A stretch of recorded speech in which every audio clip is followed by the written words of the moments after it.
And for more on this developing story, we now bring in CBS Sports NFL insider Jonathan Jones. Jonathan, Deshaun Watson reporting to Texans training camp today. $50,000 a day will do the trick for you. Remember, fines, they can't be forgiven by teams any longer, so that's the reason, or one of the reasons he's going. Jonathan, what more can you tell us about Deshaun in this situation? Yeah, Larry, you're absolutely right that these are NFL mandated fines for players who are on their second contracts or not on their rookie contracts anymore. That was a new part of the CBA that players agreed to last year. That doesn't mean that the Texans cannot fine him if he is a hold in. And we understand the difference between hold out. They're not there at training camp. Hold in. They are there, but they're not going to do anything, even though they are physically able to. Now, that's really what, if you want to kind of find a comparison, Aaron Rodgers and the Green Bay Packers may be facing that. I'll show up so that there aren't mandatory fines, and now it is upon the team to decide if they are going to fine the player or not. The Texans can very well, if Deshaun Watson is there and Deshaun Watson does not intend to participate in any of the team activities, they can excuse him from practice and thus not have to fine him from a team level. So those are things that we're going to watch for. If Deshaun actually does take the field and practice with the team, something that I am not sure is going to happen, I would put that among the least likely scenarios, then you would have to imagine, of course, that he would be taking number one reps.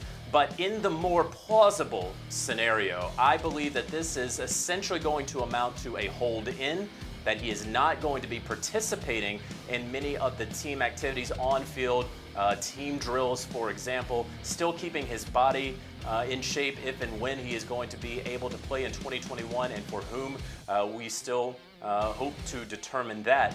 But I would anticipate the Houston Texans, when it comes to team drills, rolling out Tyrod Taylor there with the first team, and then Jeff Driscoll and rookie Davis Mills sharing those number two reps, or vying to see who gets more of those number two reps. Jonathan, you were just talking about Deshaun and being a hold in. So if he's not going to participate, that means they're probably going to move him. Now, Watson first asked for a trade some 6 months ago back in January. I don't know, maybe, Jonathan, maybe they do decide to keep him. We'll see about that. But what are some of the destinations? And, Jonathan, how realistic is this with his legal issues surrounding him right now?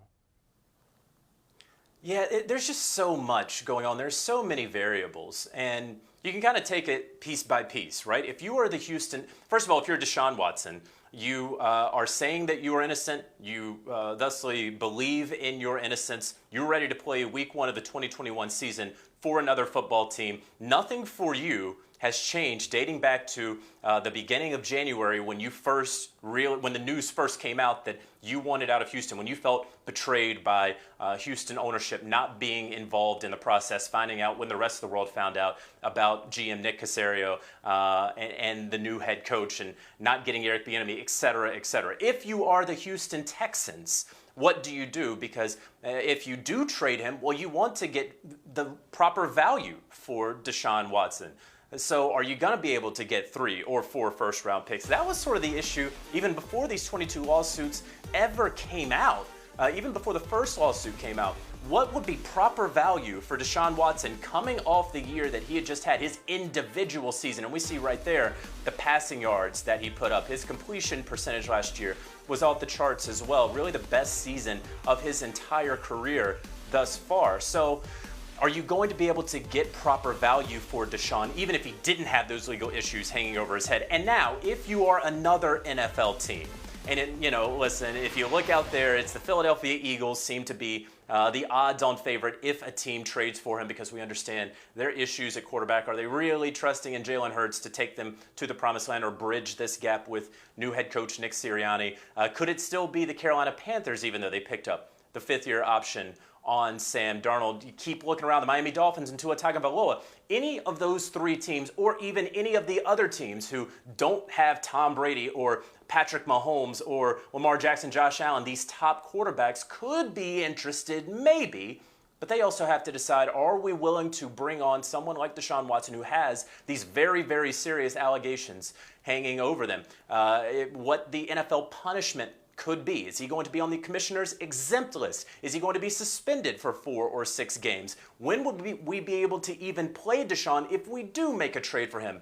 by that October deadline, and thus, as well, what would we give up for someone who has all of those issues outstanding? And would the Houston Texans, again, then trade him for less than the proper value? You have so many variables. That's why it's difficult to say where he could go necessarily, as well as what would you wind up getting for him in a trade? What would you give up for him in a trade? There's still plenty more to figure out. There's not going to be any movement. Where we're at right now with Deshaun Watson, the next step is going to be he either is participating in practice, which I don't expect, or he is not participating in training camp practice. And then from there, it's going to be stasis for a few weeks. Yeah, you can see the commissioner's exempt list, and I'll take it from there while these legal issues play out. He's CBS Sports NFL insider JJ Jonathan Jones. Thanks for joining us here on HQ. We really appreciate it. Here's the Vegas outlook for the Houston Texans. Of course, to win Super Bowl 56, not great there, plus 25,000. How about to miss the playoffs?